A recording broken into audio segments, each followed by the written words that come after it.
Well, welcome back to Voices in My Head. As always, I am your host, Rick Lee James, and I am so glad for all of you who are listening, and thank you for joining me here once again. I am particularly excited about this episode this week just because of the topic. My guest this week is Sean McGowan, and he is a renowned fingerstyle jazz guitarist, a composer, and an educator, and he has innovative techniques and diverse musical influences that have set him apart really in the world of guitar. And he has a great new book that's about to come out called The Holistic Guitarist, a complete guide to musical well-being. And the book isn't just about mastering guitar, it's about nurturing the musician as a whole, physically, mentally, and emotionally. And Sean's holistic approach, I think, can help guitarists of all levels to cultivate a sustainable and fulfilling musical journey. So, without any further introduction of the book, we're going to get right into it tonight. So, Sean, welcome to Voices in My Head. So glad to have you here. Hi, Rick. It's so nice to be here. Thanks for inviting me to be on your show. Well, this is the first time that we actually had a chance to meet tonight. I've seen some of your books in the past, and you're just an amazing musician. I wonder if, as we start, you could just tell our listeners a little bit about yourself. Sure. I've been playing guitar for quite a long time, I think 40 years now, maybe. And professionally, all genres, all types of gigs you can imagine over the years. But in addition to playing, I've been teaching for quite a while. I started actually teaching informally, just informal private lessons when I was in high school. And over the decades since, I've taught in music stores, in private music academies, in public school, and I've been in higher ed for about 23 years now, which is what I love doing. So I'm currently a full professor of music at the University of Colorado at Denver. I'm from Maine originally, and while I was there, taught at Bowdoin College and University of Maine. But I've been teaching full time here at CU Denver for about 18 years now. And along the way, I have courses through TrueFire.com, which is a really wonderful online platform for all styles of guitar playing, as well as Artist Works, which is now a sister company to TrueFire. And I've been working with acoustic guitar since 2004. Actually, we sort of just celebrated our 20th anniversary working with them as a contributing lesson provider and educator and consultant. And so this will be my fifth book published with acoustic guitar and Hal Leonard, and I'm very excited about it because it literally has been about a 25-year project in the making for me anyway. Wow, that's terrific. And that's actually where I saw the ad first was an email that Acoustic Guitar sent out and I saw the book and I thought, oh my goodness, this sounds right up my alley. I like guitar playing and holistic lifestyle things. So this is a great opportunity. Now, that being said, I haven't had a chance to see the book yet because it's not come out yet. So it's going to be kind of a surprise to all of our listeners whenever we get it. But I have had a chance to see some of the preview pages and the art is really neat in the book and the things that you've written in there. So I'd love to just kind of pick your brain about for you, what does it mean to be a holistic guitarist, which is really what the book is based around. Yeah, I think, it can mean a lot of things, but to me personally, I think you set it up beautifully in your introduction. Holistic in the sense that the journey, all of our journeys in music and guitar is a lot more than just, practicing repertoire or learning scales or even playing gigs. It's holistic in the sense that it takes your entire commitment emotionally, mentally, spiritually, physically, and to get the most enjoyment out of it, and therefore cultivate enjoyment within, so that you can spread that joy and communicate through music, whether it's through teaching or performance or recordings, any of those outlets. And I think that is such an important human characteristic, and it's a gift, and it's more important. It's as important now as it's ever been. And so to zoom in a little bit from that, specifically the first couple of chapters, well, I divided the book into three overall sections: physical maintenance or physical wellness, mental and emotional wellness, and then creativity. So the first part of the book was really born out of, this is where I mentioned, 25 years in the making. Many years ago, when I was a student myself in college, I just noticed this kind of unspoken thing that was happening, which was musicians constantly getting injured, but also not talking about it. So it was a Mm, little bit of an elephant in the room, and a lot of musicians, all musicians in all genres, especially classical musicians, orchestral musicians, there's a stigma around getting injured, because then people worry about not being able to, play or perform or do a tour or function. So it was just something that wasn't talked about ever when I was a student. And then it kind of dawned on me that it was never a part of traditional pedagogy, at least none that I have experienced mm. up until that point. I never had a guitar teacher talk about the mechanics of playing, how your back is supposed to feel, how your posture is like. It was just strictly music in the sense of learning scales, learning chords, learning music theory, learning history, learning repertoire, those kinds of things. But it wasn't holistic in the sense of how do you take care of yourself physically? How do you take care of yourself emotionally? So the first couple of chapters in the book explain the most common idiosyncratic injuries that afflict guitar players. Hmm. And that's followed up by wellness resources, preventative strategies, as well as lots of testimonials from musicians, both who have recovered fully from injuries, all styles of guitar playing, and those who have had quite long careers. I was really fortunate to get people like Alex DeGrassi and Grant Gordy and Eric Johnson, people from different styles who have been doing this for a long time, offer and share their thoughts on how they've stayed healthy over the years. Well, that's terrific. And I love sometimes when I warm up, now not that I play it nearly as well as he does, but Cliffs of Dover by Eric Johnson, it's one of those kind of go-tos with the little riffs that are in there. So Oh yeah, it's um iconic. yeah, it's amazing. It's just a beautiful piece of music. So I'm really excited, and there's a whole other layer of why I'm excited too.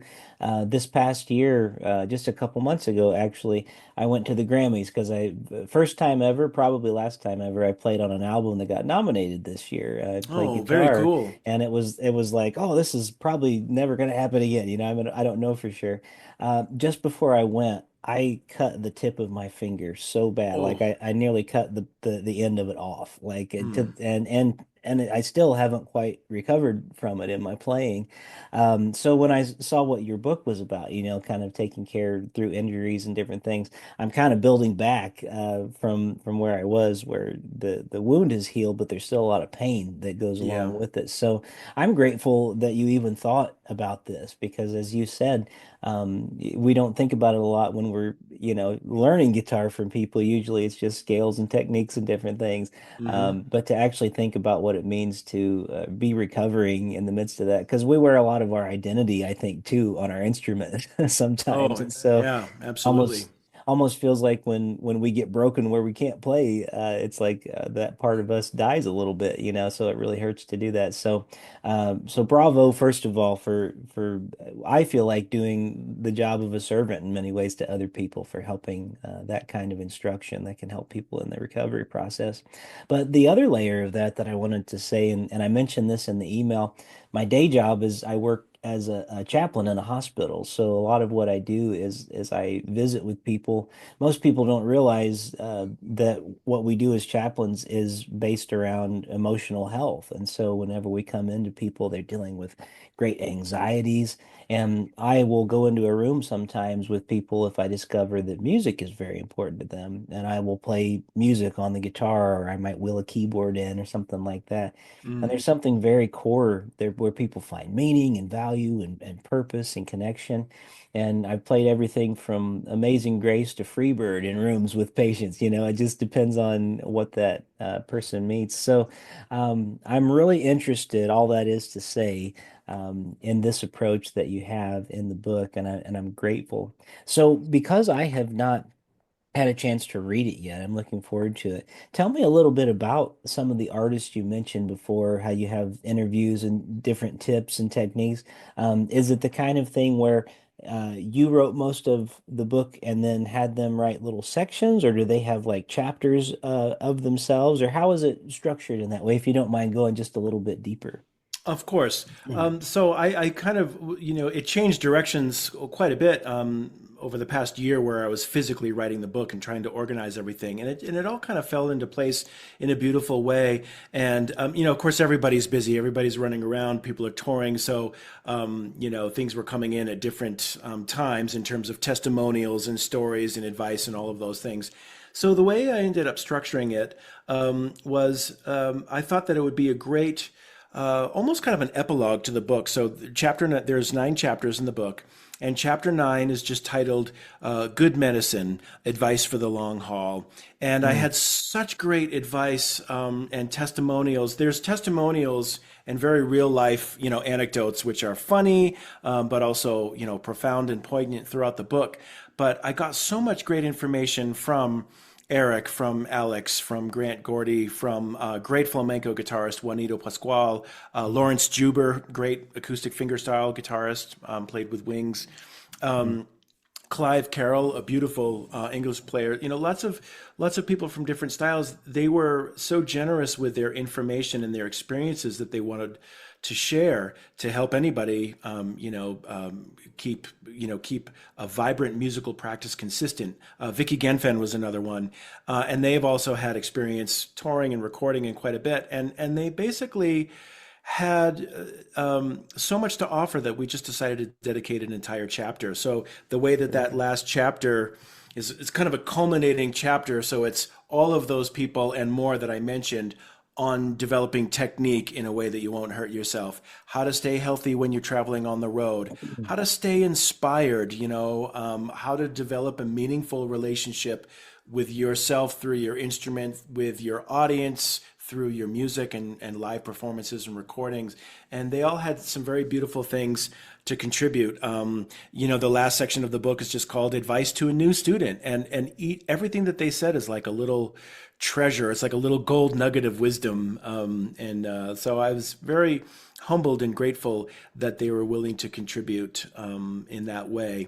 And then leading up to that last culminating chapter, so as I mentioned, the first couple of chapters are all about physical wellness, injury prevention. There's lots of, I should mention there's an accompanying video. I haven't seen the Oh. video yet, but there's several hours of accompanying video where I walk people through all of the stretches and postural elements. So it's more than just what's on the page. You can actually see me do it, and it's that's a nice thing. And then chapter 4 is all dedicated to mental and emotional wellness, and that's anything from people that maybe suffer from performance anxiety to just developing better concentration techniques, memorizing music, visualization practice, whether you're visualizing a new scale pattern or a new melody on the fretboard, or visualizing a chord progression, maybe visualizing something in an alternate tuning if that's new for you, or even visualizing yourself on stage, like really being optimistic about a gig or a performance. And it's an opportunity to visualize yourself, visualize your sound, and to get really, do a deep dive, try to get in on a deeper level beyond just the notes on the page, so to speak. And then chapter 6 is a giant 30-page chapter on technique. There's lots of etudes, there's lots of musical excerpts in different styles. And then the 7 and 8 chapters are all about how to creatively practice, how to practice in a way that stimulates creativity, that's enjoyable, and that is optimal for growth and advancement in whatever it is your goal might be. Well, that sounds amazing, and really looking forward to reading it for myself. And I want to ask you because we're talking about this, and you were mentioning some of the ways that musicians connect with their instrument or connect with their audience. And I feel like it would be foolish if I don't ask you, as a musician yourself, as the writer of this book, can you tell us a little bit about your connection to your instrument and to your audience and all that playing. And if that makes sense as a question, because I really feel like everybody has a little bit of a different relationship with why they do music and why guitar instead of, why not dobro, steel guitar, piano? I mean, whatever it is. And all of those instruments, a lot of us are multi-instrumentalists and we have a different relationship with each instrument. So I just love to hear some of the connection that you feel you have and where you have that connection. Yeah, sure. Well, I've always played guitar, first and foremost, and I just love it. Like, I just love guitar, Mm, and I think that in terms of my own relationship, that's cultivated through my teaching and learning and studying and composing and performing, is just to really like uh, connect connect with my instrument and also connect with anybody that's listening in a way that is just really all about a joyful experience, or maybe an emotional experience. It doesn't always have to be, joy. It's joyful in the practice and in the sense of like, let's experience something beautiful together, whether it's a song that's maybe sad in content or more uplifting or whatever it is.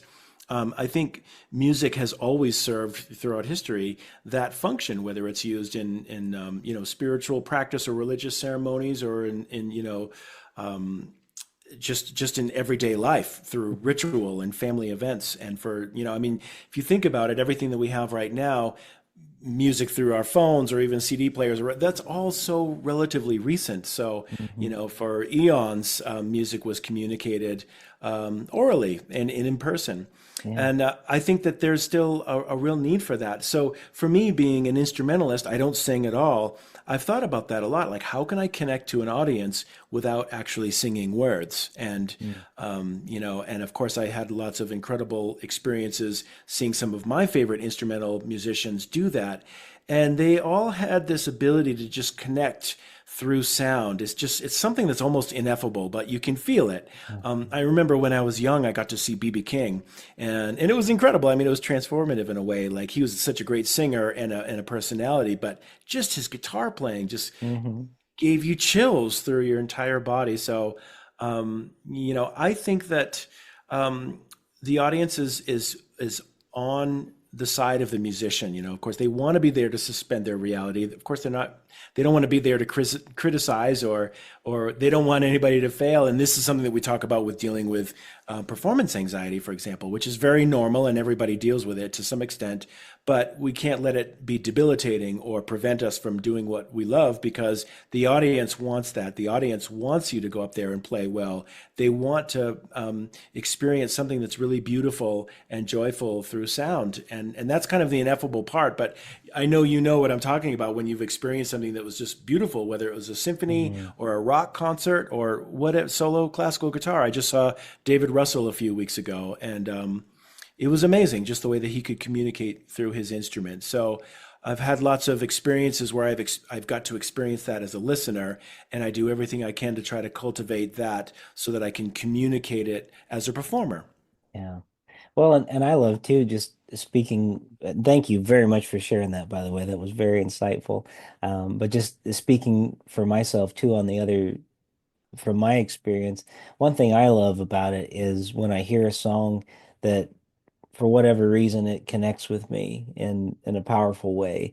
And then Mm. it's like, oh, I need to learn how to be a part of that. So like for me, playing then becomes like, oh, I get to kind of be a part of this song, like in some ways because you're learning the notes. And there was, especially when I was young and just learning, around 15 years old, there was such a feeling of accomplishment and such a feeling of like really like accomplishing this victory of like, oh my goodness, I'm playing this note for note, just like the song that I I love so much, and I'm a part of this bigger thing. And I don't Oh, know if no, yeah. go I mean, ahead. isn't that the coolest feeling in the world? Yeah, for sure, for sure. And then you're helping audiences too to begin to feel that way.